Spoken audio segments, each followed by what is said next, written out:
ശുക്ലാംബരധരം വിഷ്ണും ശശിവർണം ചതുർഭുജം പ്രസന്നവദനം ധ്യായേത് സർവവിഘ്നോപശാന്തയേ.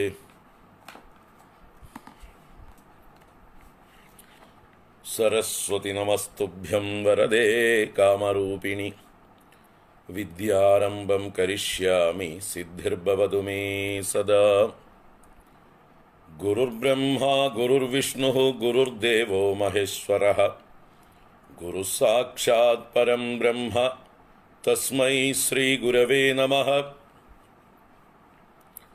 സദാശിവസമാരംഭാം ശങ്കരാചാര്യമധ്യമാം അസ്മദാചാര്യപര്യന്താം വന്ദേ ഗുരുപരമ്പരാം.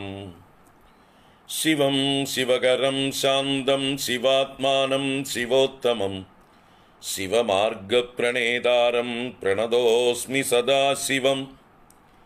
സർവമംഗളമാംഗല്യേ ശിവേ സർവാർത്ഥസാധികേ ശരണ്യേ ത്രയംബകേ ഗൗരി നാരായണി നമോസ്തുതേ.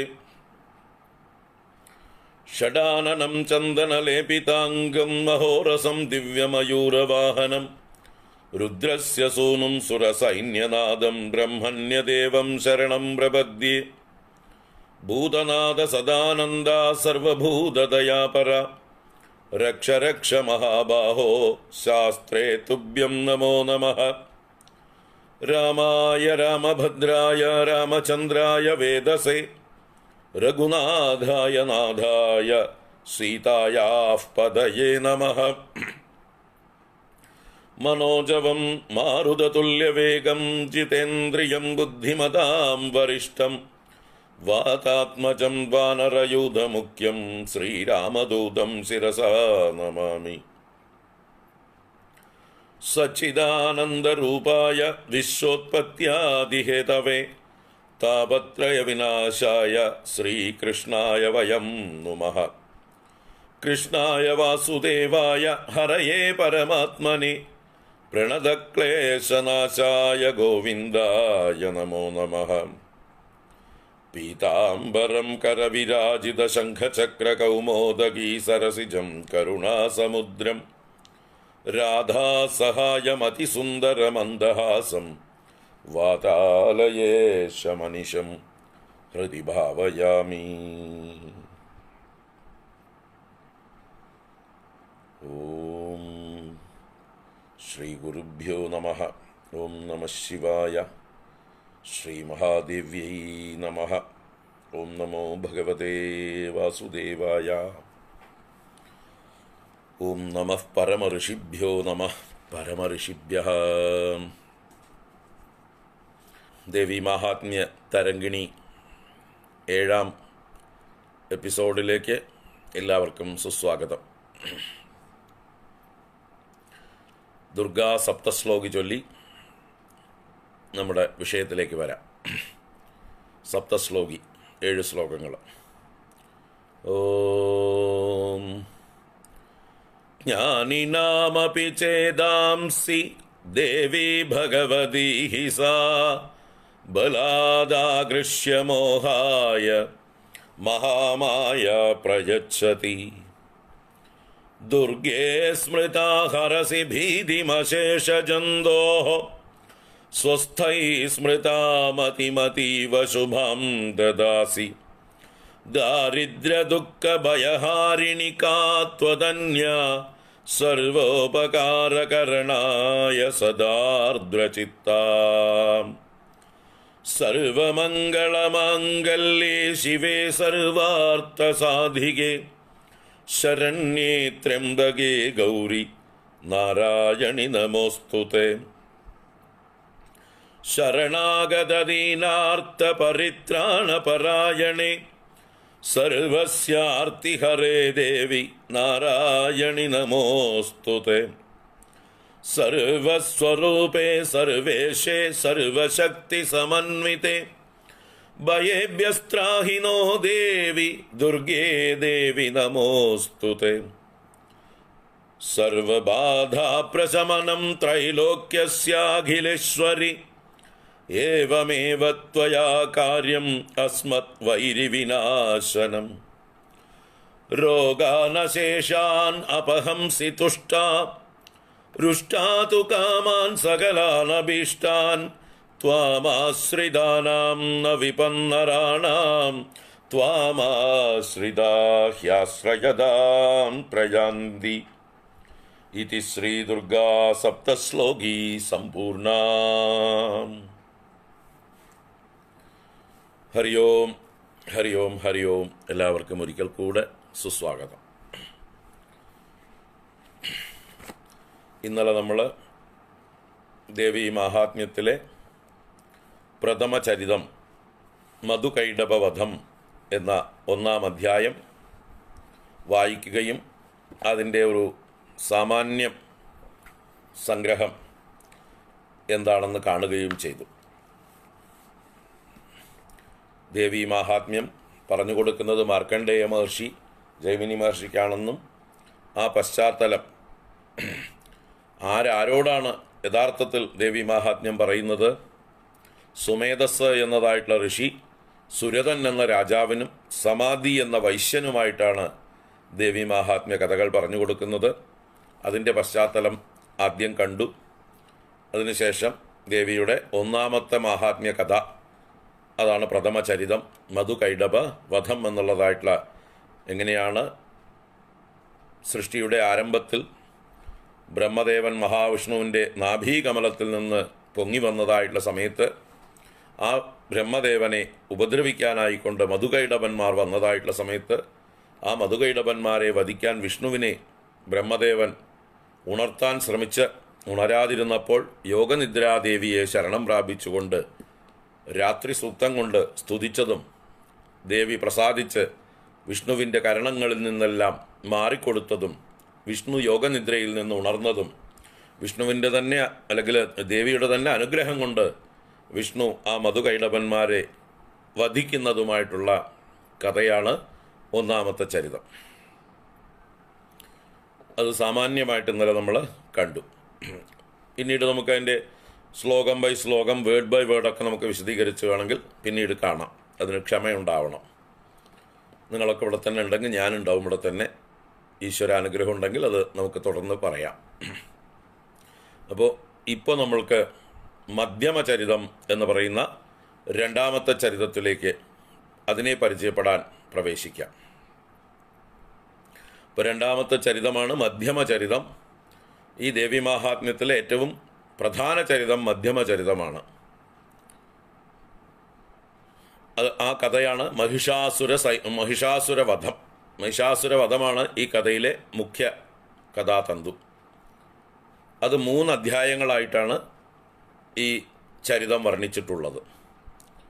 1-ാമത്തെ ചരിതം മഹിഷാസുരനാൽ ബാധിക്കപ്പെട്ടതായിട്ടുള്ള ദേവന്മാർ ത്രിമൂർത്തികളെ ശരണം പ്രാപിക്കുന്നതും ത്രിമൂർത്തികൾക്കും മഹിഷാസുരനെ വധിക്കാനാവില്ല എന്നുള്ളത് കൊണ്ട് അവർ നിസ്സഹായരാവുന്നതും അവരുടെ നിസ്സഹായത അമർഷമായി കോപമായി അവരുടെ ശരീരത്തിൽ നിന്ന് തേജസ്സായി പുറത്തേക്ക് വരുന്നതും ആ തേജസ്സുകളെല്ലാം ഒന്നിച്ചുകൂടി ഒരു തേജപുഞ്ചമായി മാറുന്നതും അങ്ങനെ സർവ്വദേവന്മാരുടെയും ശരീരങ്ങളിൽ നിന്ന് തേജസ് അതിലേക്ക് സംക്രമിപ്പിച്ച് എല്ലാ ദേവന്മാരുടെയും ശക്തികളെ ഉൾക്കൊണ്ടുകൊണ്ടുള്ളതായിട്ടുള്ള ഒരു നാരീരൂപമായി ആ തേജസ് മാറുന്നതും ആ നാരിയാണ് പിന്നീട് മഹിഷാസുരമർദ്ദിനിയായി ഈ മഹിഷാസുരനുമായിട്ട് യുദ്ധം ചെയ്യുന്നതായിട്ടുള്ള ആ കഥയെ വർണ്ണിക്കുന്നത്. അപ്പോൾ 1-ാമത്തെ അധ്യായത്തിൽ ആ ഒരു ദേവിയുടെ അവതാരവും മഹിഷാസുര സൈന്യവുമായിട്ടുള്ള ദേവിയുടെ യുദ്ധവും മഹിഷാസുര സൈന്യവധവുമാണ്. സൈന്യങ്ങളെ മുഴുവൻ ഉന്മൂലനം ചെയ്യുന്ന കഥയാണ് 1-ാമത്തെ അധ്യായം. അഥവാ ദേവീ മാഹാത്മ്യത്തിലെ ക്രമത്തിൽ നോക്കുമ്പോൾ 2-ാമത്തെ അധ്യായം. മധ്യമചരിതത്തിലെ 1-ാമത്തെ അധ്യായം. പിന്നെ അടുത്ത അധ്യായത്തിലാണ് മഹിഷാസുരനുമായിട്ടുള്ള ദേവിയുടെ നേരിട്ടുള്ളതായിട്ടുള്ള യുദ്ധം. എന്നിട്ട് മഹിഷാസുരനെ ദേവി എത്ര ലാഘവത്തോടു കൂടിയാണ് വധിച്ചു കളയുന്നത് എന്നുള്ളതാണ് അതിലെ കഥയുടെ മുഖ്യ ഭാഗം. അത് കഴിഞ്ഞ് 3-ാമത്തെ അധ്യായം അഥവാ 4-ാമത്തെ അധ്യായം അല്ലേ, ക്രമത്തിൽ 4-ാമത്തെ അധ്യായവും മധ്യമചരിതത്തിലെ 3-ാമത്തെ അധ്യായവുമായിരിക്കുന്ന ആ അധ്യായത്തിൽ ശക്രാധികൃത ദേവീ സ്തുതി. ഇന്ദ്രാദി ദേവന്മാർ സന്തോഷമായിട്ട് തങ്ങൾക്ക് നഷ്ടപ്പെട്ടതെല്ലാം തിരിച്ചു കിട്ടുകയാണ്. തങ്ങളുടെ ഐശ്വര്യമെല്ലാം വീണ്ടെടുത്ത് പദവികളെല്ലാം തിരിച്ചു കിട്ടി അവർ സന്തോഷിക്കുകയാണ്. അപ്പോൾ അതിന് കൃതജ്ഞത രേഖപ്പെടുത്തിക്കൊണ്ട് ഭക്തിപൂർവം ആദരപൂർവം ദേവിയെ സ്തുതിക്കുന്ന അതിമനോഹരമായിട്ടുള്ള സ്തുതിയാണ് 4-ാം അധ്യായം. ദേവീ മാഹാത്മ്യത്തിലെ 4-ാം അധ്യായം, മധ്യമചരിതത്തിലെ 3-ാം അധ്യായം. അപ്പം അങ്ങനെ 3 അധ്യായങ്ങളിലൂടെയാണ് ഈ മധ്യമചരിതം അവതരിപ്പിക്കപ്പെടുന്നത്. അപ്പോൾ അത് നമുക്ക് ഒന്ന് വേഗം വായിക്കാം. 3 അധ്യായങ്ങളും ഒന്ന് വായിച്ചിട്ട് കഥാസംഗ്രഹം ഓടിച്ച് പറയാം. അല്ലെങ്കിൽ ഓരോ അധ്യായങ്ങളായിട്ട് വായിച്ച് അതിൻ്റെ സംഗ്രഹം പറഞ്ഞ് അടുത്ത അധ്യായത്തിലേക്ക് പോകുന്നതായിരിക്കും നല്ലത്. അപ്പോൾ നോക്കാം, സമയം അനുവദിക്കുന്ന പോലെ ചെയ്യാം. അപ്പോൾ ഇപ്പോൾ മധ്യമചരിതം അതിലെ 1-ാം അധ്യായം, ദേവീ മാഹാത്മ്യത്തിലെ 2-ാം അധ്യായം, അതിലേക്ക് പ്രവേശിക്കാം. ഓം നമശ്ചണ്ഡികാജൈ അഥ മധ്യമചരിതം 2-യോऽധ്യായഃ महिषासुरसैन्यवधः. ഓം അസ്യ ശ്രീമധ്യമചരിതസ്യ വിഷ്ണു ഋഷിഃ മഹാലക്ഷ്മീർദേവതാ ഉഷ്ണിച്ഛന്ദഃ ശാകംഭരീ ശക്തിഃ ദുർഗാബീജം വായുസ്തത്വം യജുർവേദസ്വരൂപം ശ്രീമഹാലക്ഷ്മീ പ്രീത്യർത്ഥേ മധ്യമചരിതജപേ വിനിയോഗഃ. ഒന്നിച്ച് ചൊല്ലുമ്പോൾ ഇതൊന്നും ചൊല്ലേണ്ട ആവശ്യമില്ല. ആദ്യത്തെ ഒരു സങ്കല്പം മതിയാവും. ഇതിപ്പോൾ നമ്മൾ സ്പ്ലിറ്റ് ചെയ്ത് ഓരോ ദിവസം ഓരോ ഭാഗമായിട്ട് ചൊല്ലുന്നതുകൊണ്ട് ഈ ഭാഗം കൂടി പറഞ്ഞു. ഇനി ചരിതത്തിലേക്ക് ധ്യാനം ചെയ്ത് ധ്യാന ശ്ലോകം ചൊല്ലി ചരിതം പാരായണം ചെയ്യാം. ധ്യാനം. ഓം അക്ഷസ്രക്പരശുംഗദേശു കുലിശം പത്മം ധനുഷ്കുണ്ഡികാം ദണ്ഡം ശക്തിമസിം ച ചർമ്മജലജം ഖണ്ഡാം സുരാഭാജനം ശൂലം പാശസുദർശനേ ച ദദതീം ഹസ്തൈഃ പ്രസന്നാനനാം സേവേ സൈരിഭമർദിനീം ഇഹ മഹാലക്ഷ്മീം സരോജസ്ഥിതാം.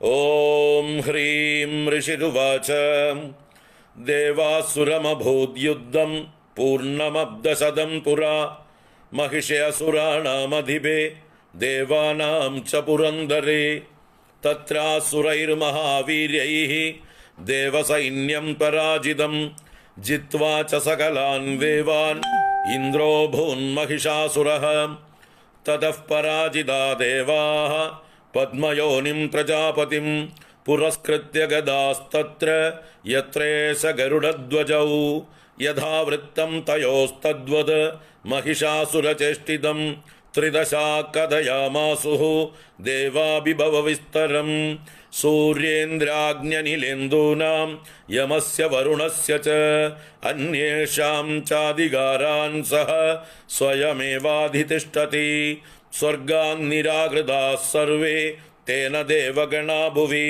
विचरन्ति यदा मर्त्याः महिषेण दुरात्मना एतद्वक्कथितं सर्वम् अमरारिविचेष्टितं शरणं वः प्रपन्नास्मो वदस्तस्य विचिन्त्यताम् इत्थं निशम्य देवानां वचांसि मधुसूदनः चकारकोपं शम्भुश्च भृगुडीकुटिलाननौ ततोऽधिकोपपूर्णस्य चक्रिणो वदनात्ततः निश्चक्राम महत्तेजो ब्रह्मणः शङ्करस्य च अन्येषां चैव देवानां शक्रादीनां शरीरतः निर्गतं सुमहत्तेजः तच्चैक्यं समगच्छत अतीव तेजसः कूटं ज्वलन्तमिव पर्वतं ददृशुस्ते सुरास्तत्र ज्वालाव्याप्तदिगन्धरम् अतुलं तत्र तत्तेजः सर्वदेव शरीरजम् एकस्तं तदभून्नारी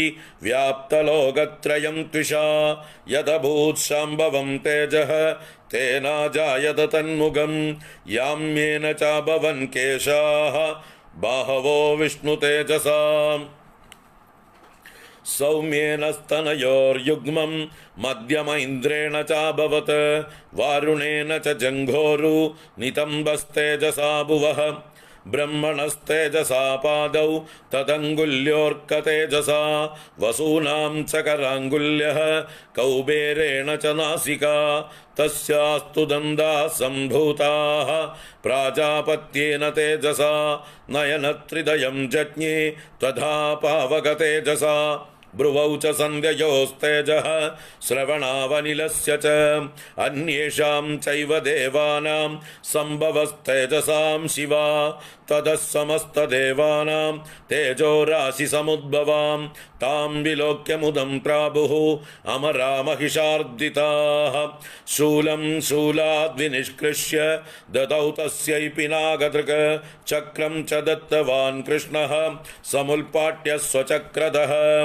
ശംഖം ച വരുണഃ ശക്തിം ദദൗ തസ്യൈ ഹുതാശനഃ മാരുതോ ദത്തവാൻ ചാപം ബാണപൂർണേ തദേഷുധി വജ്രമിന്ദ്രഃ സമുൽപാട്യ കുലിശാദമരാദിഭഃ ദദൗ തസ്യൈ സഹസ്രാക്ഷോ ഗണ്ഡാം ഐരാവതാദ്ഗജാദ് കാലദണ്ഡാദ്യമോദണ്ഡം പാശം ചാമ്പുപതിർദദൗ പ്രജാപതിശ്ചാക്ഷമാലാം ദദൗ ബ്രഹ്മാകമണ്ഡലും സമസ്തരോമകൂപേഷു നിജരശ്മീൻ ദിവാകരഃ കാലശ്ച ദത്തവാൻ ഖഡ്ഗം തസ്യൈ ചർമ്മ ച നിർമ്മലം ക്ഷീരോദശ്ചാമലം ഹാരം അജരേ ച തദാംബരേ ചൂടാമണിം തഥാ ദിവ്യം കുണ്ഡലേ കടകാനി ച അർദ്ധചന്ദ്രം തഥാ ദിവ്യം കേയൂരാൻ സർവബാഹുഷു നൂപുരൗ വിമലൗ തദ്വത് ഗ്രൈവേയകമനുത്തമം അങ്കുലീയകരത്നാനി സമസ്താസ്വങ്കുലീഷു ച വിശ്വകർമാ ദദൗ തസ്യൈ പരശും ചാതി നിർമ്മലം അസ്ത്രാണ്യനേകരൂപാണി തദാഭേദ്യം ച ദംശനം അമ്ലാന പങ്കജാം മാലാം ശിരസ്യുരസി ചാപരാം അദദജ്ജലധിസ്തസ്യൈ പങ്കജം ചാതിശോഭനം ഹിമവാൻ വാഹനം സിംഹം രത്നാനി വിവിധാനി ച ദദാവശൂന്യം സുരയാ പാനപാത്രം ധനാദിഭഃ ശേഷശ്ച സർവനാഗേശോ മഹാമണിവിഭൂഷിതം നാഗഹാരം ദദൗ തസ്യൈ ദത്തേയഃ പൃഥിവീമിമാം അന്യൈരഭിസുരൈർദേവി ഭൂഷണൈരായുധൈസ്തദാ സമ്മാനിതാ നനാദോച്ഛൈഃ സാട്ടഹാസം മുഹുർമുഹുഃ തസ്യാ നാദേന ഘോരേണ കൃഷ്ണമാപൂരിതം നഭഃ അമായതാതി മഹദാ പ്രതിശബ്ദോ മഹാനഭൂത് ചുക്ഷുഭുഃ സകലാ ലോകാഃ സമുദ്രാശ്ച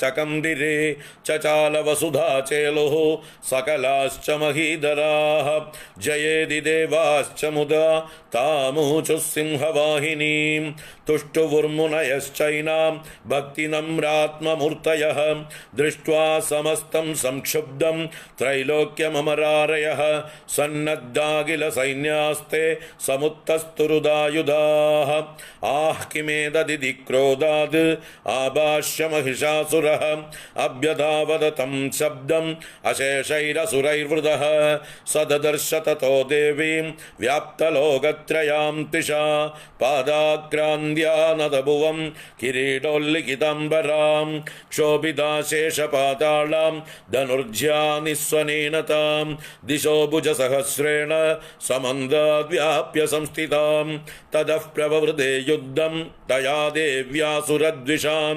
ശസ്ത്രാസ്ത്രൈർബഹുധാ മുക്തൈഃ ആദീവിദധികന്ധരം മഹിഷാസുരസേനാനീഃ ചിക്ഷുരാഖ്യോ മഹാസുരഃ യുയുധേ ചാമരശ്ചാന്യൈഃ ചതുരംഗബലാന്വിതഃ രഥാനാമയുതൈ ഷഡ്ഭിഃ ഉദഗ്രാഖ്യോ മഹാസുരഃ അയുധ്യതായുതാനാം ച സഹസ്രേണ മഹാഹനുഃ പഞ്ചാശദ്ഭിശ്ച നിയുതൈഃ അസിലോ മഹാസുരഃ അയുതാനാം ശതൈ ഷഡ്ഭിഃ ബാഷ്കലോ യുയുധേ രണേ गजवाजिसहस्रौगैः अनेकैः परिवारितः वृतो रथानां कोट्या च युद्धे तस्मिन्नयुध्यत बिडालाख्ययुतानां च 50 रथायुधैः युयुधे संयुगे तत्र रथानां परिवारितः अन्ये च तत्रायुतशो रथनागहयैर्वृताः युयुधुः संयुगे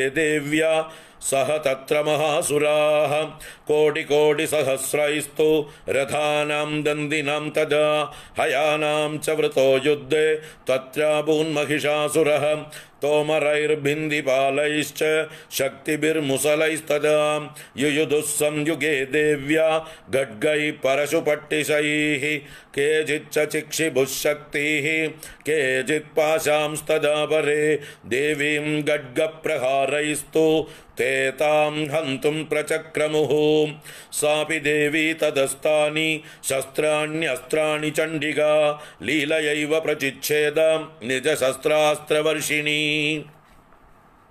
अनायस्तानना देवी स्तूयमाना सुरर्षिभिः मुमोजासुरदेहेषु शस्त्राण्यस्त्राणि चेश्वरी सोऽपि क्रुद्धो दुदसडो देव्या वाहनकेसरी चचारासुरसैन्येषु वनेष्विव हुदाशनः निःश्वासान्मुमुजेयांश्च युध्यमानारणेऽम्बिका त एव सद्यः सम्भूताः गणाः शतसहस्रशः युयुधुस्ते परशुभिः भिन्दिपालासि पट्टिशैः नाशयन्दोऽसुरगणान् देवी शक्त्युपबृंहिताः अवादयन्दपडहान् गणाः शङ्कांस्तदा परे मृदङ्गांश्च तदैवान्ये तस्मिन् युद्धमहोत्सवे ततो देवी त्रिशूलेन गतया शक्तिवृष्टिभिः खड्गादिभिश्च शतशो निजघानमघासुरान् पादयामास चैवान्यान्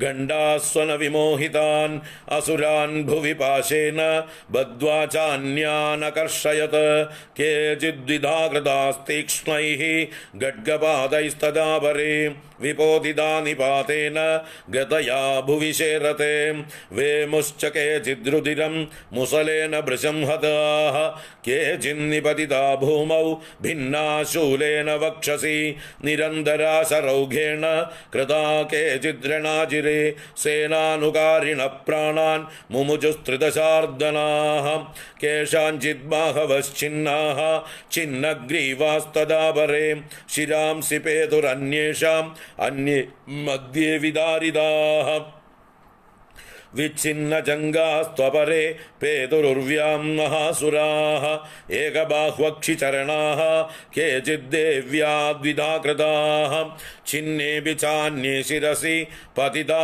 पुनरुत्थिताः कबन्धायुयुधुर्देव्या गृहीतपरमायुधाः न नृदुश्चापरे तत्र युद्धे तूर्यलयाश्रिताः कबन्धाश्चिन्नशिरसः खड्गशक्तृष्टिपाणयः तिष्ठतिष्ठेति भाषन्दो देवीमन्ये महासुराः पादितैरदनागाश्वैः असुरैश्च वसुन्धरा अगम्या सा भवत्तत्र यत्र भूल्समहारणः शोणितौगा महानद्यः सद्यस्तत्र प्रसुश्रुवुः मध्ये चासुरसैन्यस्य वारणासुरवाजिनां क्षणेन तन्महासैन्यम् असुराणां तदाम्बिका निन्ये क्षयं यदा वह्निः तृणदारुमहाचयं स च सिंहो महानादम् उल्सृजन् दुदकेसरः शरीरेभ्यो अमरारीणाम् असूनिव विचिन्वति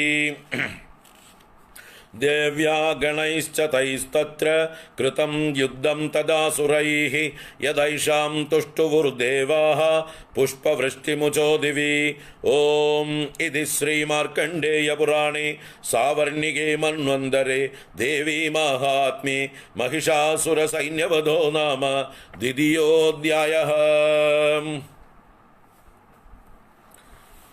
നാരായണ 68 ശ്ലോകങ്ങളാണുള്ളത്. മന്ത്രസംഖ്യ നോക്കുമ്പോൾ കൂടുതൽ വരും.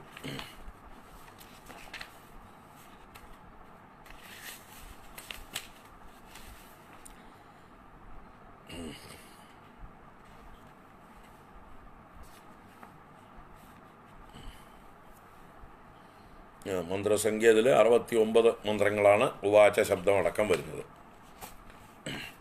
68 ശ്ലോകങ്ങൾ, 69 മന്ത്രങ്ങൾ.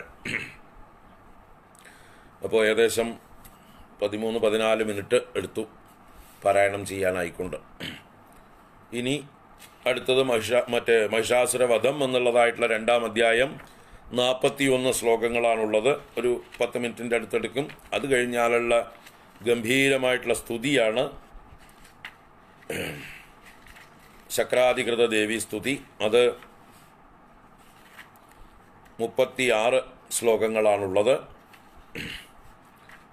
അതിമനോഹരമായിട്ടുള്ള വൃത്തത്തിലാണ് ആ സ്തുതി. ഉഷ്ണിക് എന്നുള്ളതായിട്ടുള്ള വൃത്തം ആ സ്തുതിക്കാണ്. അപ്പോൾ ഇങ്ങനെ 3 അധ്യായങ്ങളായിട്ടാണ് മഹിഷാസുരവധം എന്നുള്ളതായിട്ടുള്ള ചരിത്രം.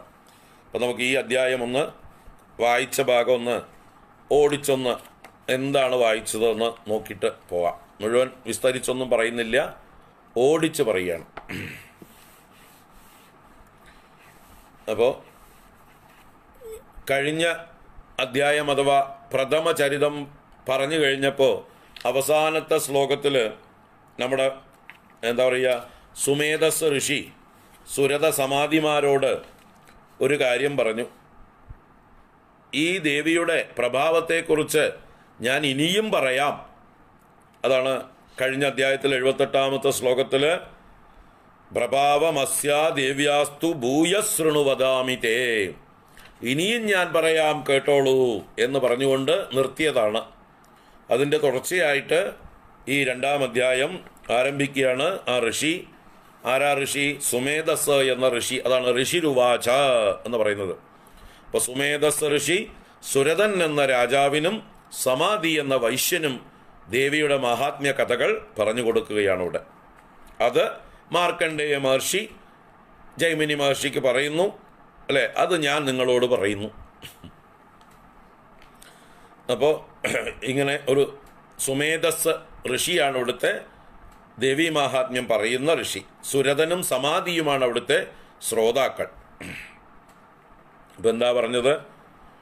ദേവന്മാരും അസുരന്മാരും തമ്മിൽ ഒരു ശതാബ്ദം നീണ്ടു നിൽക്കുന്നതായിട്ടുള്ള, ശതാബ്ദം എന്നാൽ 100 വർഷം, 100 വർഷം നീണ്ടു നിൽക്കുന്നതായിട്ടൊരു ഗംഭീരമായിട്ടുള്ള യുദ്ധം നടന്നു. ഏത് കാലത്ത്? മഹിഷൻ അസുരന്മാരുടെ അധിപതിയായിരുന്ന കാലത്ത്. അപ്പം മഹിഷനായിരുന്നു അവരുടെയൊക്കെ അധിപതി. പുരന്ദരനായിരുന്നു ദേവന്മാരുടെ അധിപതി. അപ്പോൾ പുരന്ദരൻ ഇപ്പോഴത്തെ ദേവന്മാരുടെ അധിപതി ദേവേന്ദ്രൻ്റെ പേരാണ് പുരന്ദരൻ ഈ മന്വന്തരത്തിൽ. അപ്പോൾ ഈ മന്വന്തരത്തിൻ്റെ ആദ്യകാലത്ത് നടന്ന ഒരു കഥയായിരിക്കണം ഈ ദേവാസുര യുദ്ധം. ഈ മഹിഷാസുരനും ഇന്ദ്രൻ്റെ നേതൃത്വത്തിലുള്ള പുരന്ദരൻ്റെ നേതൃത്വത്തിലുള്ള ദേവന്മാരുമായിട്ടുള്ള യുദ്ധം. ആ സമയത്ത് മഹാവീര്യന്മാരായിട്ടുള്ള അസുരന്മാരാൽ ദേവസൈന്യം പരാജിതമാക്കപ്പെട്ടു. അങ്ങനെ സകല ദേവന്മാരെയും ജയിച്ച മഹിഷാസുരൻ ഇന്ദ്രനായി ഭവിച്ചു. സ്വയം ഇന്ദ്രനായി ഭവിച്ചു. അതാണ് ഇന്ദ്രോഭൂൻ മഹിഷാസുര എന്ന് പറയും. ഇന്ദ്രൻ മഹിഷാസുരനായി എന്നല്ല, മഹിഷാസുരൻ ഇന്ദ്രനായി എന്ന് അർത്ഥം എടുക്കണം. ഇതിന് 2 രീതിയിലും അർത്ഥം പറയാൻ പറ്റി. ഇന്ദ്രോഭൂത് മഹിഷാസുര വായിച്ച് കേട്ട് കഴിഞ്ഞാൽ മനസ്സിലാവും.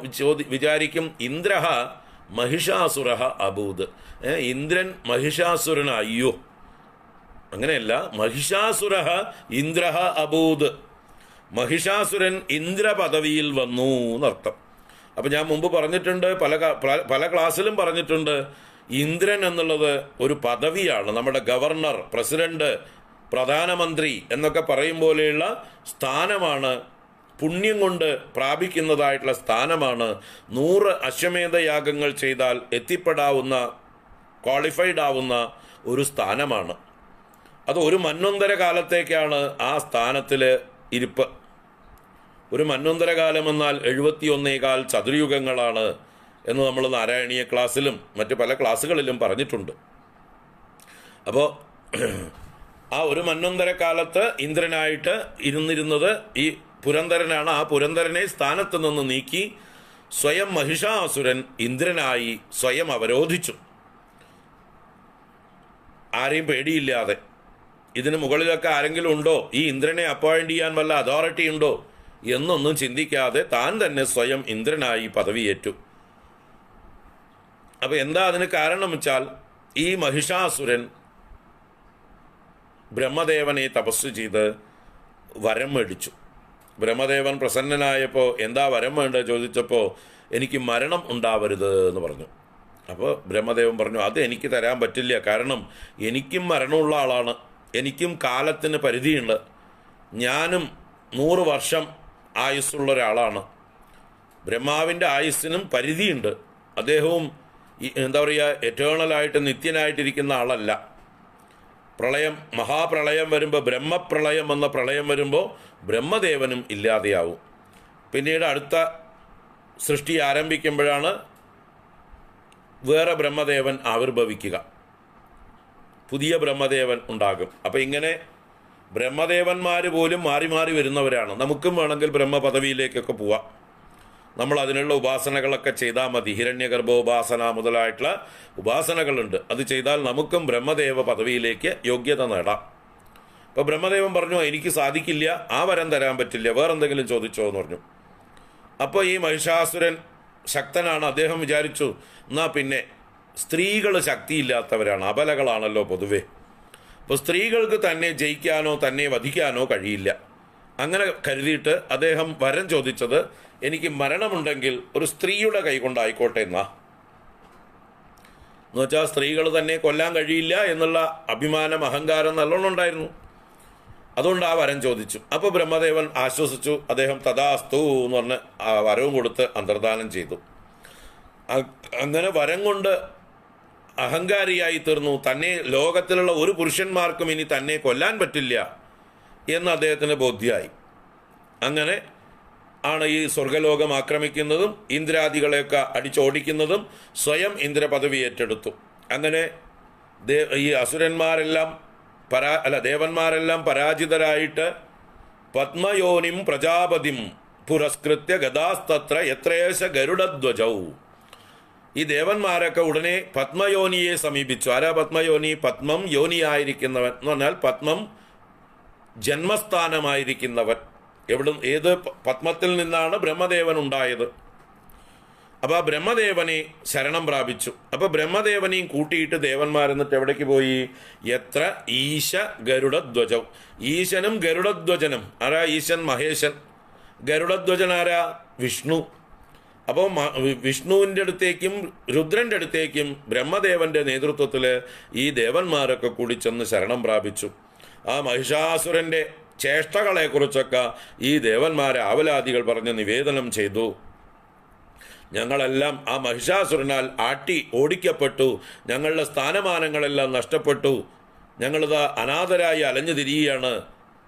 ഇന്ദ്രൻ്റെ പദവി മാത്രമല്ല, സൂര്യൻ്റെയും ഇന്ദ്രൻ്റെയും അഗ്നിയുടെയും അനിലൻ്റെയും ഇന്ദുവിൻ്റെയും യമൻ്റെയും വരുണൻ്റെയും അങ്ങനെ അഷ്ടദിക്പാലകന്മാരുടെ പദവിയെല്ലാം ഈ മഹിഷാസുരൻ ഒറ്റയ്ക്ക് പിടിച്ചടക്കി ഏകാധിപതിയായി വാഴുകയാണ്.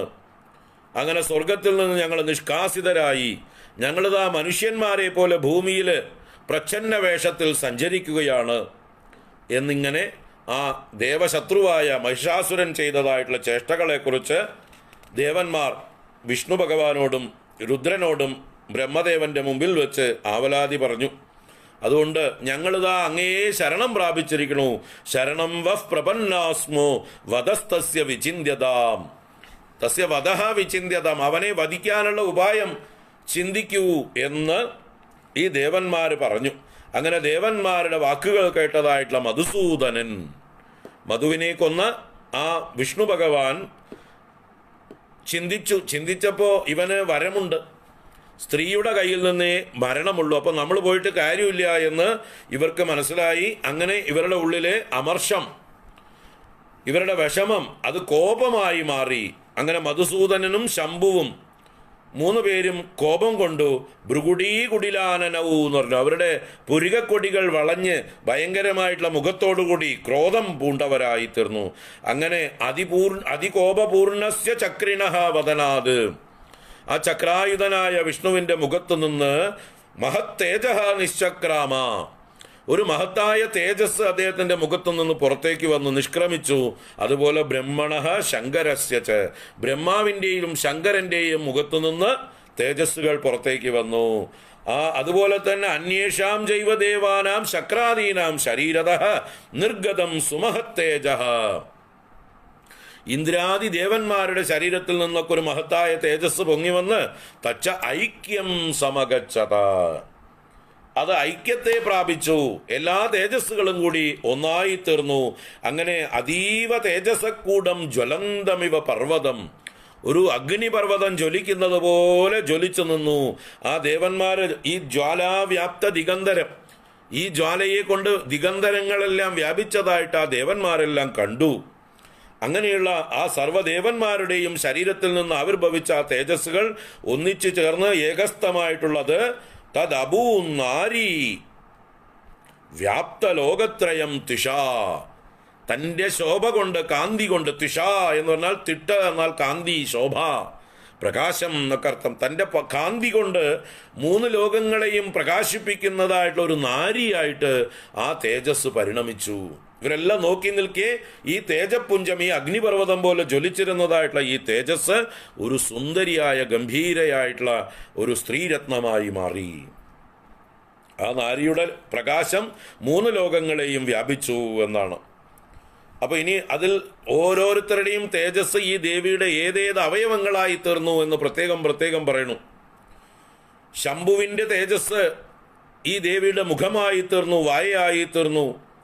അതുപോലെ യമന്റെ തേജസ് കേശങ്ങളായി ഭവിച്ചു, വിഷ്ണു തേജസ് കൈകളായി ഭവിച്ചു, സോമന്റെ അഥവാ ചന്ദ്രന്റെ തേജസ് 2 സ്തനങ്ങളായി ഭവിച്ചു. അല്ലേ, അമൃതവർഷം ചെയ്യുന്നവനല്ലേ ചന്ദ്രൻ. അപ്പൊ ദേവിയുടെ സ്തനങ്ങൾ അമൃതവർഷങ്ങളാക്കി തീർത്തു. ഇന്ദ്രന്റെ തേജസ് ദേവിയുടെ മധ്യഭാഗമായി ഉദരപ്രദേശമായി ഭവിച്ചു. വരുണന്റെ തേജസ് ദേവിയുടെ കാലായി തീർന്നു, തുടയും കണങ്കാലുമായി തീർന്നു. ഭൂമിയുടെ തേജസ് ദേവിയുടെ നിതംബമായി അരക്കെട്ടായി ഭവിച്ചു. ബ്രഹ്മാവിന്റെ തേജസ് പാദങ്ങളായി ഭവിച്ചു. സൂര്യന്റെ തേജസ് ദേവിയുടെ പാദ അങ്കുലികളായി, വിരലുകളായി ഭവിച്ചു. അഷ്ടവസുക്കളുടെ തേജസ് കൈകളിലെ അങ്കുലികളായി ഭവിച്ചു. കുബേരന്റെ തേജസ് മൂക്കായി ഭവിച്ചു. അതുപോലെ പ്രജാപതികളുടെ തേജസ് പല്ലുകളായി ഭവിച്ചു. അഗ്നിയുടെ തേജസ് 3 കണ്ണുകളായി ഭവിച്ചു. അതുപോലെ സന്ധ്യകളുടെ തേജസ് ദേവിയുടെ പുരികങ്ങളായി ഭവിച്ചു. വായുവിന്റെ തേജസ്, അനിലന്റെ തേജസ്, ദേവിയുടെ ശ്രവണ തേജസ് എല്ലാം കൂടി ഒത്തുചേർന്ന് ആ ദേവി ഗംഭീരയായി ശോഭിച്ചു. അപ്പൊ സർവദേവതാ സ്വരൂപിണിയായി എല്ലാ ദേവന്മാരുടെയും ശക്തിയെ ഉൾക്കൊണ്ടവളായി ആ ദേവി പ്രകാശിച്ചു. അങ്ങനെയുള്ള അവളെ കണ്ട് ദേവന്മാരെല്ലാം സന്തോഷിച്ചു. എന്താ പറയുക, മഹിഷനാൽ പീഡിതരായിരുന്ന അമരന്മാർക്ക് താം വിലോക്യ മുദം പ്രാപു, അവളെ കണ്ടിട്ട് എന്തെന്നില്ലാത്ത മോദത്തെ പ്രാപിച്ചു. ഇനി ആ ദേവിക്ക് ഓരോ ആയുധങ്ങൾ ഓരോരുത്തരും കൊടുക്കുകയാണ്. അവരവരുടെ കയ്യിലുള്ളതായിട്ടുള്ള ആയുധങ്ങളെ ഓരോരുത്തരും കൊടുക്കണം. അങ്ങനെ ആ പിനാകധാരിയായിരിക്കുന്ന മഹാദേവൻ തൻ്റെ ശൂലത്തിൽ നിന്ന് മറ്റൊരു ശൂലത്തെ ഉണ്ടാക്കി, അല്ലേ? അതിൽ നിന്ന് ശൂലത്തിന്റെ ശക്തിയെ എടുത്തിട്ട് ദേവിയുടെ കയ്യിലേക്ക് കൊടുത്തു എന്നാണ്. അതുപോലെ വിഷ്ണു തൻ്റെ കയ്യിലുള്ള ചക്രം, അതിൽ നിന്ന് മറ്റൊരു ചക്രത്തെ എടുത്തിട്ട് ദേവിയുടെ കയ്യിൽ കൊടുത്തു. അപ്പോൾ വിഷ്ണുവിൻ്റെ കയ്യിലുണ്ട് ചക്രം, അത് ഡമ്മി ചക്രം. ഒറിജിനൽ ചക്രം ആരുടെ കയ്യിലേക്ക് പോയി? ദേവിയുടെ കയ്യിലേക്ക് പോയി. അതുപോലെ വരുണൻ ശംഖ് കൊടുത്തു. അതുപോലെ ഹുദാസനൻ അഗ്നി ഒരു ശക്തി എന്നാൽ വേല് കൊടുത്തു. മാരുതൻ അസ്ത്രങ്ങളെ കൊടുത്തു, വില്ലും അമ്പും കൊടുത്തു മാരുതൻ. അതുപോലെ വജ്രായുധം ഇന്ദ്രൻ കൊടുത്തു. അതുപോലെ തൻ്റെ കയ്യിലുള്ള വജ്രായുധത്തിൽ നിന്ന് വേറൊരു വജ്രായുധത്തെ ഉണ്ടാക്കിയിട്ട് ദേവിക്ക് കൊടുത്തു. അതുപോലെ ഓരോരുത്തരും ഐരാവതമാകുന്ന അദ്ദേഹത്തിൻ്റെ ആനയുടെ കഴുത്തിൽ നിന്നുള്ള മാലയെ, ആ മണിമാലയെ, ഗണ്ഡയെ ദേവിയുടെ കയ്യിലേക്ക് മണിയായിട്ട് കൊടുത്തു. മണികിലിക്ക് കൊണ്ട് ദേവി നടക്കാനായിക്കൊണ്ട്. അങ്ങനെ ഗണ്ഡാം ഐരാവതാത് ഗജാത് എന്ന് പറഞ്ഞു. അതുപോലെ യമൻ തൻ്റെ കയ്യിലുള്ള അധികാര ചിഹ്നമായിട്ടുള്ള കാലദണ്ഡം അതിൽ നിന്ന് ദേവിക്കൊന്ന് കൊടുത്തു. അതുപോലെ വരുണൻ തൻ്റെ കയ്യിലുള്ള പാശത്തിൽ നിന്ന് ഒരു പാശമെടുത്ത് ദേവിക്ക് കൊടുത്തു. അതുപോലെ പ്രജാപതി അഥവാ ബ്രഹ്മദേവനാണ് ഇവിടെ അക്ഷമാലയെ ജപമാലയെ കൊടുത്തു. അല്ലെങ്കിൽ ബ്രഹ്മദേവൻ കമണ്ഡലുവിനെയും കൊടുത്തു. അങ്ങനെ സൂര്യൻ ദേവിയുടെ ഓരോ രോമകൂപങ്ങളിലും പ്രകാശിച്ചു. അതുപോലെ കാലൻ ദേവിക്ക് വാളിനെ കൊടുത്തു. അതുപോലെ ചർമ്മം അഥവാ പരിചയം കൊടുത്തു. ഇങ്ങനെ ഓരോരുത്തരും കൊടുക്കുന്നതായിട്ടുള്ള ഓരോ ആഭരണങ്ങൾ, ആയുധങ്ങൾ, വസ്ത്രങ്ങൾ മുതലായ ഓരോരുത്തരും ഓരോ ദേവന്മാരും വന്ന് ദേവിക്ക് വേണ്ടതെല്ലാം കൊടുത്തു എന്ന് പറയണം. ഇവിടെ വാസ്തവത്തിൽ ഇങ്ങനെ വിചാരിക്കുമ്പോൾ നമ്മൾ വിചാരിക്കുക ഓരോരുത്തരും ദേവിക്ക് അങ്ങോട്ട് കൊടുത്തു എന്ന് വിചാരിക്കും. വാസ്തവത്തിൽ അതല്ല. ഇവിടെ ദേവി ഇതെല്ലാം നേരത്തെ ഇവർക്ക് കൊടുത്തതാണ്. ഇങ്ങോട്ട് കൊടുത്തിരുന്നതിന് ഇപ്പോൾ ഒരു ആവശ്യം വന്നപ്പോൾ, അവർക്ക് കയ്യിലാവാത്തൊരു എമർജൻസി വന്നപ്പോൾ, മഹിഷാസുരനെ വധിക്കാൻ ഇവരെ കൊണ്ട് സാധിക്കില്ല എന്ന് വന്നപ്പോൾ, ഓരോരുത്തരും തങ്ങളെ ദേവി ഏൽപ്പിച്ച ശക്തികളെ, തങ്ങൾക്ക് ദേവി തന്നെ തന്നതായിട്ടുള്ള ശക്തികളെ, അധികാര ചിഹ്നങ്ങളെ ഒക്കെ തിരിച്ചേൽപ്പിക്കുകയാണ് വാസ്തവത്തിൽ. ഇതാണ് അവിടെ നടക്കുന്നത്. ഇതാണ് ഇതിലെ സൂക്ഷ്മം. അപ്പോൾ ദേവി ഇങ്ങനെ എവിടുന്നോ ഉണ്ടായി വന്ന ഒരു അനാഥ പാവം എല്ലാവരും കൂടി ദാനം കൊടുക്കുന്ന പോലെ കൊടുത്തു എന്ന് ഒരിക്കലും വിചാരിക്കരുത്. ദേവി മുമ്പേ കൊടുത്തു വച്ചിരുന്നതെല്ലാം ഇവർ തിരിച്ച് ഏൽപ്പിക്കുന്നതായിട്ടുള്ള രംഗമാണ് ഈ കാണുന്നത്. അപ്പോൾ സർവ്വദേവന്മാരുടെയും ശക്തി ആര് കൊടുത്തതാ? ഇവരുടെയൊക്കെ ശക്തിയായിട്ട്, ഇവരുടെയൊക്കെ ആയുധങ്ങളായിട്ട്, ഇവരുടെയൊക്കെ ആഭരണങ്ങളായിട്ട്, വസ്ത്രങ്ങളായിട്ട് ഒക്കെ ദേവി ദാനം ചെയ്തതാണ്. അതൊക്കെ തിരിച്ചെടുക്കുന്ന രീതിയിൽ ഒരു പ്രകടനം എന്ന് വെച്ചാൽ എന്താണ്? ദേവിയാണ് ഇവരുടെയൊക്കെ മുകളിലുള്ള, എല്ലാവരുടെയും മുകളിലുള്ള അധീശ്വരത്തി അഥവാ മഹാരാജ്ഞി, എല്ലാവരെയും ഭരിക്കുന്നവൾ. ദേവിയുടെ നിയന്ത്രണത്തിലാണ് ഇവരെല്ലാം എന്നുള്ളതായിട്ടുള്ള തത്വമാണ് ഇവിടെ വെളിവാക്കുന്നത്. അങ്ങനെ ഓരോരുത്തരും അവരവരുടേതായിട്ടുള്ള ശക്തികളെ, വിഭൂതികളെ, അധികാര ചിഹ്നങ്ങളെ, വിശേഷമായിട്ടുള്ളതൊക്കെ ദേവിക്ക് സമർപ്പിച്ചു എന്നാണ്. അങ്ങനെ ദേവി എല്ലാം കൊണ്ടും സന്നദ്ധയായി. ദേവി അട്ടഹാസം ഒഴിക്കുന്നുണ്ട് അവിടെ. സമ്മാനിത നനാദോച്ഛൈഹി സട്ടഹാസം മുഹുർമുഹു. ദേവന്മാരെല്ലാവരും ദേവിയെ സമ്മാനിക്കുക എന്ന് പറഞ്ഞാൽ പൂജിക്കുക എന്നർത്ഥമാണ്. അങ്ങനെ ആദരിച്ചപ്പോൾ, എല്ലാവരും ബഹുമാനിച്ചപ്പോൾ ആ ദേവി അട്ടഹാസത്തെ വീണ്ടും വീണ്ടും മുഴക്കി. തസ്യാ നാദേന ഘോരേണ കൃഷ്ണമാപൂരിതം നഭഃ. ആകാശം മുഴുവൻ എല്ലായിടത്തും മാറ്റൊലിക്കൊണ്ടു ദേവിയുടെ അട്ടഹാസം. അതിൻ്റെ പ്രതിധ്വനി എല്ലാ ഭാഗത്തുനിന്നും ഉണ്ടായി എന്ന. അങ്ങനെ ലോകങ്ങളെല്ലാം ക്ഷോഭിച്ചു. സമുദ്രത്തിലെ വേലിയേറ്റവും കമ്പനവുമൊക്കെ ഉണ്ടായി. സമുദ്രത്തിലും ക്ഷോഭമുണ്ടായി എന്നാണ്. ചുക്ഷുഭു സകലാ ലോകാഹ സമുദ്രാശ്ച ചകംബിരേ. കമ്പനമുണ്ടായി സമുദ്രത്തിലും. സുനാമി പോലെയൊക്കെ ഇളകാൻ തുടങ്ങി സമുദ്രമെല്ലാം എന്ന. ഭൂമി ചലിച്ചു, പർവ്വതങ്ങളെല്ലാം ഇളകിത്തുടങ്ങി എന്ന. അങ്ങനെ ദേവന്മാരും മുനിമാരുമെല്ലാം ദേവിയെ സ്തുതിച്ചു. ജയേതി ദേവാശ്ച മുദ താമൂചു സിംഹവാഹിനീം. ഈ സിംഹവാഹിനി, സിംഹമാരാ കൊടുത്തത്? പാർവതീദേവിയുടെ തന്നെ അച്ഛൻ്റെ സ്ഥാനത്തുള്ള ഹിമവാനാണ് ദേവിക്ക് സിംഹം എന്ന വാഹനത്തെ കൊടുത്തത്. ആ സിംഹവാഹിനിയായിട്ട് ഇപ്പോൾ ദേവി ഏകയാണ്. ദേവിക്ക് ആകെ ജീവനുള്ള ഒരു സാധനം വാഹനമായിട്ടുള്ള സിംഹം മാത്രം. ബാക്കിയൊക്കെ ആയുധങ്ങളാണ്. അങ്ങനെ എല്ലാ ആയുധങ്ങളുമായി അനേക കൈകളോട് കൂടിയിട്ടാണ് ഇവിടെ ദേവി അവതരിച്ചിരിക്കുന്നത്. ഒരു കൈയോ 2 കൈയോ 10 കൈയോ 18 കൈയോ അല്ല, ആയിരക്കണക്കിന് കൈകളോട് കൂടിയിട്ട് എന്നാണ് അവതാരം പറഞ്ഞിരിക്കുന്നത്. ആ ദേവിയെ പൂജിക്കാൻ 18 കൈകളെ ഭാവന ചെയ്യണമെന്ന് ഇനി മൂർത്തി രഹസ്യത്തിൽ പറയും. ദേവിയുടെ പ്രാധാനിക രഹസ്യം, മൂർത്തി രഹസ്യം മുതലായ രഹസ്യങ്ങൾ പറയുമ്പോൾ അവിടെ പറയും ദേവി സഹസ്രഭുജയാണ്. ആയിരക്കണക്കിന് കൈകൾ, എല്ലാ ദേവന്മാരുടെയും കൈകൾ ദേവിയുടെ കൈകളാണ്. അപ്പം അങ്ങനെയുള്ള അനേക കൈകളോടുകൂടിയ ദേവിയെ നിങ്ങൾക്ക് ആയിരക്കണക്കിന് കൈകളോടുകൂടി പൂജിക്കാൻ ബുദ്ധിമുട്ടാണെങ്കിൽ 18 കൈകളുള്ള ഭാവത്തിൽ പൂജിക്കണം എന്നാണ്. അങ്ങനെ 18 കൈകളോട് കൂടിയിട്ടാണ് മഹിഷാസുര മർദിനിയെ പൂജിക്കേണ്ടത് എന്ന് അവസാന ഭാഗത്തെ മൂർത്തി രഹസ്യത്തിൽ പറഞ്ഞു തരും. അപ്പോൾ അങ്ങനെയുള്ള ആ ദേവി എന്താ പറയുക, എല്ലാ കൈകളിലും ആയുധങ്ങളായിക്കൊണ്ട് എന്നാണ്. എല്ലാ ദേവന്മാരുടെയും ആയുധങ്ങളെ കയ്യിലേന്തി ആയിട്ട്. അപ്പോൾ ഓരോ ദേവന്മാരുടെയും ആയുധങ്ങൾ കയ്യിൽ പിടിക്കണമെങ്കിൽ എത്ര കൈകൾ വേണം? എത്ര ആയിരക്കണക്കിന് ദേവന്മാരുണ്ടോ അവരുടെയൊക്കെ ആയുധങ്ങൾ പിടിക്കാനുള്ള കൈകൾ വേണം. അങ്ങനെയുള്ള വലിയ ശരീരത്തോടുകൂടി ആ ദേവി ഭൂമിയെ മുഴുവൻ ഇളക്കി മറിച്ചുകൊണ്ട് ദേവന്മാരാലും മുനിമാരാലും സ്തുതിക്കപ്പെട്ടുകൊണ്ട് അതാ ആ അസുര സൈന്യങ്ങളോട് യുദ്ധത്തിനായി കൊണ്ട് പുറപ്പെട്ടു എന്നാണ്. ദൃഷ്ട്വാ സമസ്തം സംക്ഷുബ്ധം ത്രൈലോക്യം അമരാരയ, ആ ദേവശത്രുക്കളായ മഹിഷാസുരന്റെ സൈന്യം സന്നദ്ധ അഖില സൈന്യാസ്തേ സമുത്തസ്തുരുദായുധാഹ, എല്ലാവരും ആയുധങ്ങളും ഉയർത്തിപ്പിടിച്ച് ദേവിയോട് യുദ്ധത്തിനായി കൊണ്ടുവന്നു. ദേവിയെ കണ്ടിട്ട് ആ മഹിഷാസുരനും പാഞ്ഞു വന്നു.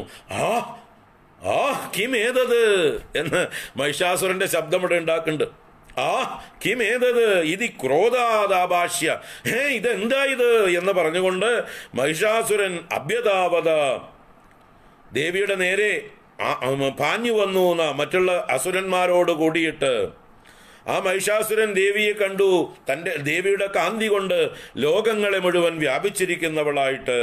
ദേവിയുടെ കാല് വെക്കുന്ന ഭൂമി അവിടെ താഴ്ന്നു പോകുന്നു. പാദാക്രാന്തിയ നതഭുവം, ദേവിയുടെ പാദാക്രമണം ഏൽക്കുമ്പോൾ ദേവിയുടെ കാൽവെപ്പ് ഭൂമിക്ക് താങ്ങാൻ പറ്റാതെ ഭൂമി അവിടെയൊക്കെ കുഴിഞ്ഞു കുഴിഞ്ഞു കുഴിഞ്ഞു പോകുന്നു. ഭൂമി നതമാകുന്നു, നമിക്കുന്നു. കിരീട ഉല്ലിഖിതാംബരാം, ദേവിയുടെ കിരീടം ആകാശത്തെ കീറി മുറിക്കുന്നു. ആകാശത്തിൽ ചിത്രം വരയ്ക്കുന്നു ദേവിയുടെ കിരീടങ്ങൾ. അതാണ് കിരീടോല്ലിഖിതാംബരാം. അങ്ങനെ ദേവിയുടെ എന്താ പറയുക, വില്ലിന്റെ ഞാണൊലി കൊണ്ട് പാതാളം വരെ നടുങ്ങുന്നു. ക്ഷോഭിത ആശേഷ പാതാളം ധനുർജ്യ നിസ്വനേന താം. അങ്ങനെ ഭുജസഹസ്രേണ, ദേവിയുടെ ദിശോ ഭുജസഹസ്രേണ സമന്താത് വ്യാപ്യ സംസ്ഥിതാം, ആയിരക്കണക്കിന് കൈകളെ കൊണ്ട് എല്ലാ ദിക്കുകളിലും ദേവി വ്യാപിച്ചു നിൽക്കുന്നു. അപ്പൊ ദേവിക്ക് ഒന്നിനും ശക്തിയില്ലാതെ ഇല്ല എന്നർത്ഥം. എല്ലാ ദിക്കിലും ദേവിയുടെ കൈകൾ വ്യാപിച്ചിട്ടുണ്ട്. നമ്മളെ പോലെ രണ്ട് കൈകളല്ല. നമ്മൾ എന്തെങ്കിലും ഒരു പണി, രണ്ടാമത്തെ ഒരു പണി പറഞ്ഞാൽ നമ്മൾ ഉടനെ പറയും, അയ്യോ എനിക്ക് കൈ രണ്ടേ ഉള്ളൂ എന്ന്. ദേവിക്ക് അങ്ങനത്തെ പരിമിതികളൊന്നുമില്ല. കൈ രണ്ടല്ല, ആയിരക്കണക്കിന് കൈകളാണ്. ഏത് പണിയും ഒരേ സമയത്ത് ചെയ്യാം. എല്ലാ ദിക്കുകളിലേക്കും ദേവിയുടെ കൈകൾ വ്യാപിച്ചിരിക്കണമെന്നറിയാം. അങ്ങനെ ആ ദേവിയും അസുരന്മാരുമായിട്ടുള്ള യുദ്ധം ആയുധങ്ങളെ കൊണ്ട് ഗംഭീരമായി തുടർന്നു. ദിഗന്ധരങ്ങളെയൊക്കെ ജ്വലിപ്പിച്ചുകൊണ്ട് അതാണ് ശസ്ത്രാസ്ത്രൈർ ബഹുധാ മുക്തൈഹി ആദീപിത ദിഗന്ധരം. ദിഗന്ധരങ്ങൾ ആദീപിതം, എല്ലായിടത്തും തീ കത്തുന്നത് പോലെ ജ്വലിക്കുകയാണ് ആയുധങ്ങളെ കൊണ്ട്. ആ സമയത്ത് മഹിഷാസുരന്റെ സേനാനി ചിക്ഷുരൻ എന്ന് പറഞ്ഞതായിട്ടുള്ള ഒരു അസുരനും ചാമരൻ എന്ന് പറഞ്ഞതായിട്ടുള്ള ഒരു അസുരനും ചതുരംഗ സൈന്യവുമായിട്ട് വന്ന് ദേവിയോട് എതിരുന്നു. അപ്പോൾ ഇനി ആദ്യം സേനകളോട് ദേവിയുടെ യുദ്ധമാണ്. അതിൽ സേനാനികളായിട്ടുള്ള ചിക്ഷുരൻ, ചാമരൻ, അവരൊക്കെ സൈന്യവുമായിട്ട് ദേവിയുടെ 10,000-കണക്കിന് രഥങ്ങളും ആനകളും ഒക്കെ ആയിട്ട് വന്ന് ദേവിയെ നേരിടുന്നു. അതുപോലെ ഉദഗ്രാഖ്യോ മഹാസുര, ഉദഗ്രൻ എന്ന് പറയുന്ന ഒരു സേനാനി ദേവിയോട് വന്നു, ആയിരക്കണക്കിന് സേനാനികളുമായിട്ട് വന്നു. അതുപോലെ അസിലോമ മഹാസുര, അസിലോമൻ എന്ന് പറയുന്ന ഒരു മഹാസുരൻ വന്ന് ദേവിയോട് യുദ്ധം ചെയ്തു. ബാഷ്കലൻ എന്ന് പറയുന്നതായിട്ടൊരു അസുരൻ വന്ന് ദേവിയോട് യുദ്ധം ചെയ്തു. അതുപോലെ അനേകൻ ആളുകൾ, ആയിരക്കണക്കിന് ആനകളും കുതിരകളുമായിട്ട് രഥങ്ങളുമായിട്ട് വന്ന് കോടിക്കണക്കിന് രഥങ്ങളുമായിട്ട് ദേവിയോട് യുദ്ധം ചെയ്തു. ബിഡാലൻ എന്ന് പറയുന്ന ഒരു അസുരൻ വന്ന് ദേവിയോട് യുദ്ധത്തിന് വന്നു. ബിഡാലാഖ്യോ അയുധാനാം ച പഞ്ചാ. അതുപോലെ തന്നെ ആ യുദ്ധം മഹിഷാസുരന്റെ സേനാനായകന്മാരുമായിട്ട് ദേവിയുടെ യുദ്ധം ഗംഭീരമായിട്ട് നടന്നു. ഏതൊക്കെ ആയുധങ്ങളുമായിട്ട് എങ്ങനെയൊക്കെ യുദ്ധം ചെയ്തു ദേവിയും ഈ ദുഷ്ടന്മാരും തമ്മിൽ എന്ന് എണ്ണി എണ്ണി എണ്ണി വർണ്ണിക്കുന്നുണ്ട്. ആ യുദ്ധ വർണ്ണനയാണ് ഇതിൽ ഗംഭീരമായിട്ട്. ആ സമയത്ത് ദേവി അസ്ത്രശസ്ത്രങ്ങളെ ഒറ്റയ്ക്ക് അനേക കൈകളെ കൊണ്ട് ഒരേ സമയം ഈ സേനാനായകന്മാരോടൊക്കെ ഇവർ പല ഭാഗത്തു നിന്ന് ദേവിയെ വളഞ്ഞിട്ട് ആക്രമിക്കുന്നുണ്ട്. പക്ഷെ ദേവി അതൊക്കെ പുല്ലുപോലെ പല കൈകളെ കൊണ്ട് ഇവരെയൊക്കെ നേരിടുന്നതായിട്ടുള്ള യുദ്ധം വർണ്ണിക്കുന്നു. അതേ സമയത്ത് ദേവിയുടെ വാഹനമായിട്ടുള്ള കേസരി അതിക്രോധത്തോടുകൂടി ഇവരുടെ സൈന്യത്തിന്റെ ഇടയിലൊക്കെ സഞ്ചരിച്ചു എന്ന് പറയാണ്. ഏതുപോലെ? കാട്ടിൽ കാട്ടുതീ സഞ്ചരിക്കുന്ന പോലെ എന്നാ. ചചാര അസുര സൈന്യേഷു വനേഷിവ ഹുതാശന, ഹുതാശനൻ വനേഷു ഇവ. കാട്ടിൽ കാട്ടുതീ പിടിച്ചാൽ എങ്ങനെ, അതുപോലെയാണ് ദേവിയുടെ വാഹനമായിട്ടുള്ള സിംഹം ഇടയിൽ സഞ്ചരിക്കുന്നത് എന്നാ പറയണത്. അങ്ങനെ ദേവി ഇടയ്ക്കിടയ്ക്ക് ശ്വാസം വിടുന്നുണ്ട്. ആ ശ്വാസങ്ങൾ തന്നെ അനേകരെ കൊന്നൊടുക്കുന്നുണ്ട്. അത്ര ഗംഭീരമായിട്ട് ദേവി ഹും ഹും എന്ന് പറഞ്ഞ ഹുങ്കാരവും ശ്വാസവും വിടുന്നു. അങ്ങനെ ഭയങ്കരമായിട്ടുള്ള യുദ്ധം നടക്കുന്നു എന്ന് വർണ്ണിക്കുകയാണ്. അതുപോലെ ആകാശത്ത് നിന്ന് ദേവന്മാര് ഈ യുദ്ധം കണ്ടുകൊണ്ട് അവർ വാദ്യങ്ങളൊക്കെ ഘോഷിച്ച് ദേവിക്ക് വിജയം ആശംസിച്ചുകൊണ്ട് അവിടുന്ന് വിളിച്ചു പറയുന്നുണ്ട് എന്നാണ്. അങ്ങനെ ദേവി മഹാസുരന്മാരെ തൻ്റെ തൃശൂലം കൊണ്ടും ഗത കൊണ്ടും ശക്തി കൊണ്ടും ഗഡ്ഗാദികളെ കൊണ്ടും നൂറുകണക്കിന് മഹാസുരന്മാരെ വധിച്ചു. അതുപോലെ അനേക അസുരന്മാരിതാ വീണ് വീണ് വീണ് പോവുകയാണ് എന്ന് പറഞ്ഞ് ഓരോരുത്തരെയും കൊല്ലുന്നതിനെ എണ്ണി എണ്ണി എണ്ണി പറഞ്ഞു. ഓരോ അസുരന്മാരെയും ആ ദേവി കൊല്ലുന്നതിനെ കുറിച്ച് യുദ്ധത്തിൽ വർണ്ണിച്ചു. അങ്ങനെ ദേവ്യാ ഗണൈശ്ച തൈസ്തത്ര കൃതം യുദ്ധം തദാസുരൈഹി. ദേവിയും ആ അസുരഗണങ്ങളുമായിട്ടുള്ള യുദ്ധം നടന്നു. ആ സമയത്ത് ദേവന്മാര് പുഷ്പവൃഷ്ടികളെ വർഷിച്ചുകൊണ്ട് ദേവിയെ സ്തുതിച്ചു. തുഷ്ടുവുർ ദേവ പുഷ്പവൃഷ്ടിമുചോ ദിവി. ആകാശത്ത് നിന്നുകൊണ്ട് ദേവിയെ പ്രശംസിച്ചുകൊണ്ട് ദേവിക്ക് വിജയം പറഞ്ഞുകൊണ്ട് എല്ലാവരും സ്തുതിച്ചു എന്നാണ്. അങ്ങനെ ആ ദേവി ഒറ്റയ്ക്ക് അനേക കൈകളോട് അനേക ദിവ്യ ആയുധങ്ങളോട് ഈ അസുരന്മാരോട് യുദ്ധം ചെയ്യുന്നതും അവരെയൊക്കെ കൊന്നൊടുക്കുന്നതുമായിട്ടുള്ള കഥയാണ് ഒന്നാമത്തെ അധ്യായം. രണ്ടാമത്തെ അധ്യായത്തിലാണ് ഈ മഹിഷാസുരനുമായിട്ട് ദേവി യുദ്ധം ചെയ്യുന്നതിനെ വർണ്ണിക്കുന്നത്. സമയമായി ഈ അധ്യായം ഒന്ന് വായിച്ചു നിർത്താം. രണ്ടാം അധ്യായം വായിച്ചു നിർത്താം. ഓം നമശ്ചണ്ഡികാജൈ. അഥ തൃതീയോധ്യായഃ മഹിഷാസുരവധഃ ധ്യാനം.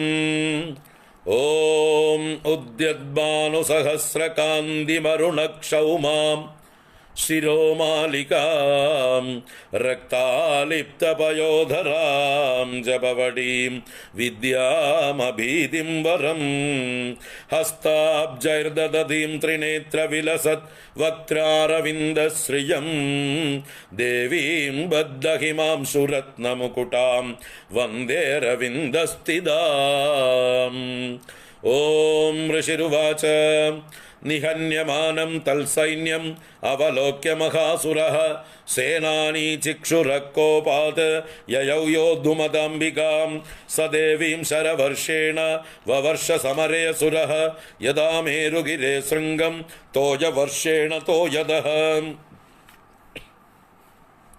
തസ്യ ചിത്വാ തതോ ദേവി ലീലയൈവ ശരോത്കരാൻ ജഗാനതുരഗാൻ ബാണൈഃ യന്താരം ചൈവ വാജിനാം ചിച്ഛേദ ച ധനുസ്സദ്യോ ധ്വജം ചാദിസമുച്ഛ്രിതം വിവ്യാദ ചൈവ ഗാത്രേഷു ഛിന്നധന്വാനമാശുഗൈഃ സഛിന്നധന്വാ വിരദോ ഹതാശ്വോ ഹതസാരഥിഃ അഭ്യധാവദതാം ദേവീം ഗഡ്ഗചർമ്മധരോസുരഃ സിംഹമാഹത്യ ഗഡ്ഗേന തീക്ഷ്ണധാരേണ മൂർധനി ആജഗാന ഭുജേ സവ്യേ ദേവീമപ്യതിവേഗവാൻ തസ്യാ ഗഡ്ഗോ ഭുജം പ്രാപ്യ പഭാല നൃപനന്ദന തതോ ജഗ്രാഹ ശൂലം സഹ കോപാദരുണലോചനഃ ചിക്ഷേപ ച തതസ്തത്തു ഭദ്രകാള്യാം മഹാസുരഃ ജാജ്വല്യമാനം തേജോഭിഃ രവിബിംബമിവാംബരാത് ദൃഷ്ട്വാ തദാ ബദത്ശൂലം ദേവീ ശൂലമമുഞ്ചത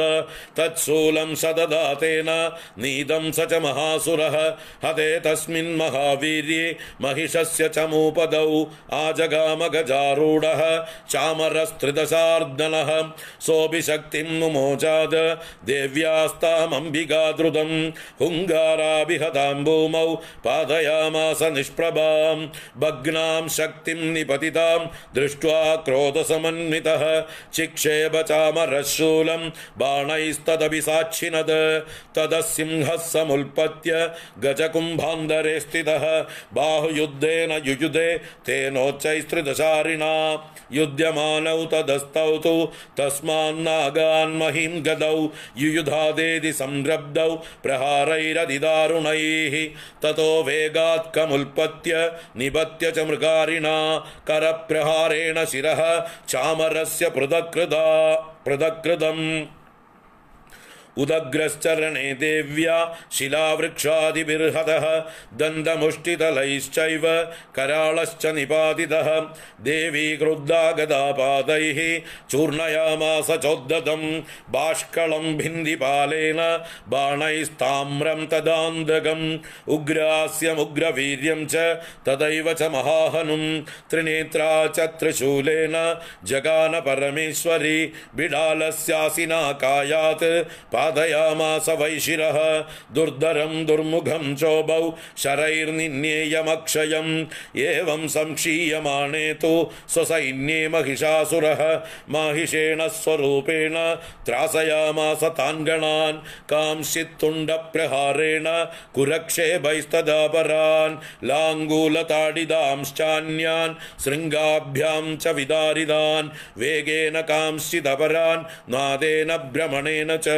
निःश्वासपवनेनान्यान् पादयामास भूतले निपात्य प्रमदानीकम् अभ्यधावदसोऽसुरः सिंहं हन्तुं महादेव्याः कोपं चक्रे ततोऽम्बिका सोऽपि कोपान् महावीर्यः कुरक्षुण्णमहीतलः शृङ्गाभ्यां पर्वतानुच्छान् चिक्षेप च दनाद च वेगभ्रमणविक्षुण्णा महीतस्य व्यशीर्यत लाङ्गूलेनाहतश्चाब्दिः प्लावयामास सर्वतः दुदशृङ्गविभिन्नाश्च गण्डं गण्डं ययुर्गणाः श्वासानिरास्ताः सदसो निपेतुर्नभसोचलाः इति क्रोधसमाद्मादम् आपतन्दं महासुरं दृष्ट्वा सा चण्डिका कोपं तद्वधाय तदाकरोत् सा क्षिप्त्वा तस्य वैपाशं तं बबन्ध महासुरं तत्याज माहिषं रूपं सोऽपि बद्धो महामृधे ततः सिंहो बवल् सद्यो यावत् तस्याम्बिकाशिरः चिनत्ति तावत् पुरुषः गड्गपाणिरदृश्यत तत एवासु पुरुषं देवी चिच्छेदसायकैः तं गड्गचर्मणा सार्धं ततः सोऽभून्महागजः करेण च महासिंहं तं चकर्ष जगर्ज च कर्षदस्तु करं देवी गड्गेन निरकृन्दत ततो महासुरो भूयो माहिषं वपुरास्थितः तदैव क्षोभयामास त्रैलोक्यं सचराचरं ततः क्रुद्धा जगन्माता चण्डिकापानमुत्तमम् पबौ पुनः पुनश्चैव जहासारुणलोचना ननर्दचासुरः सोऽपि बलवीर्यमदोद्धतः विषाणाभ्यां च चिक्षेप चण्डिकां प्रतिभूधरान् सा च तान् प्रहितांस्तेन चूर्णयन्ती सरोल्करैः उवाच तं मदोद्धूतमुखरागाकुलाक्षरं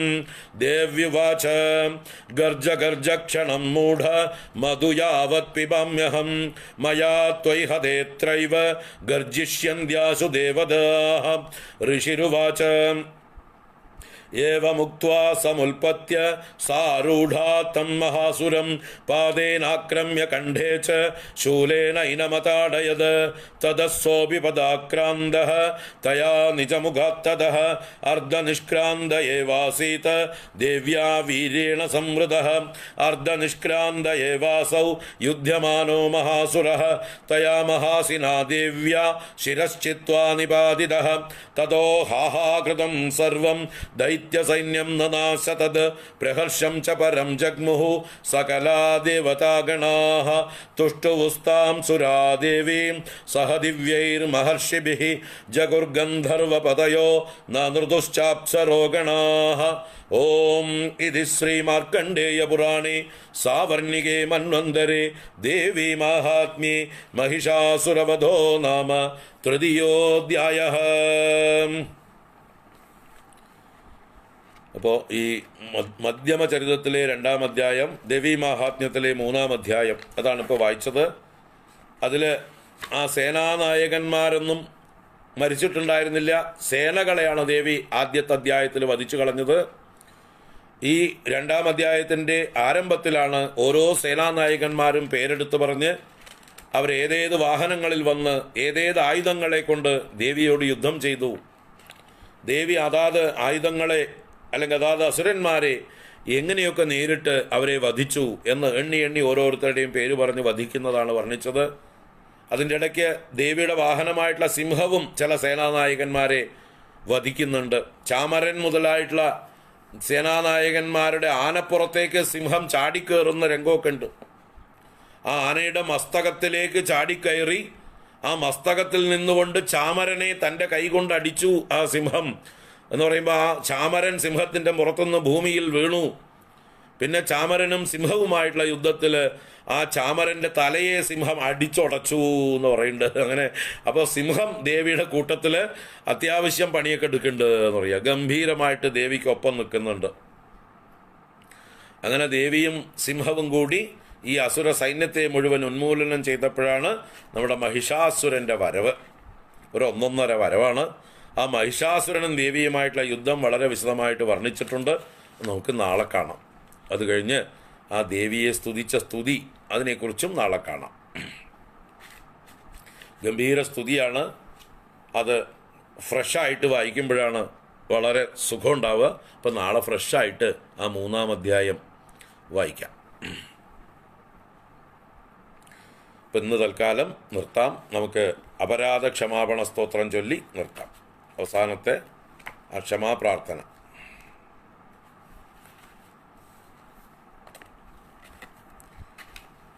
ഓം അപരാധസഹസ്രാണി ക്രിയന്തെ അഹർനിശം മയാ ദാസോയമിതി മാം മത്വാ ക്ഷമസ്വ പരമേശ്വരി.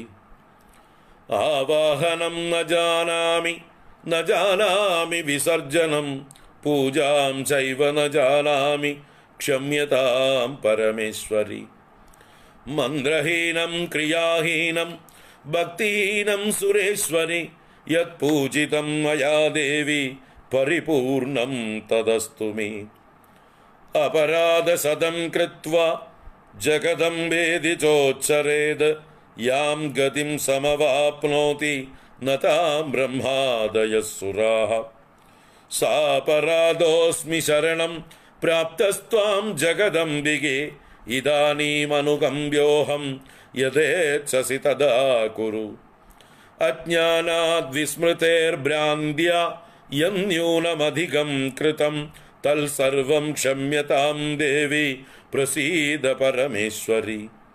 കാമേശ്വരി ജഗന്മാതഃ സച്ചിദാനന്ദ വിഗ്രഹേ ഗൃഹാണാർച്ചാമി മാം പ്രീത്യാ പ്രസീദ പരമേശ്വരി. ഗുഹ്യാദിഗുഹ്യഗോപ്ത്രീത്വം ഗൃഹാണാസ്മത്കൃതം ജപം ത്വൽപ്രസിദ്ധിർഭവതു മേ ദേവി ത്വൽപ്രസാദാത് സുരേശ്വരി. ഓം ശ്രീ ദുർഗാർപ്പണമസ്തു. ഓം നമശ്ചണ്ഡികായൈ. ഓം ശ്രീ ജഗദംബാർപ്പണമസ്തു. ഓം ശ്രീ മഹാദേവ്യൈ നമഃ.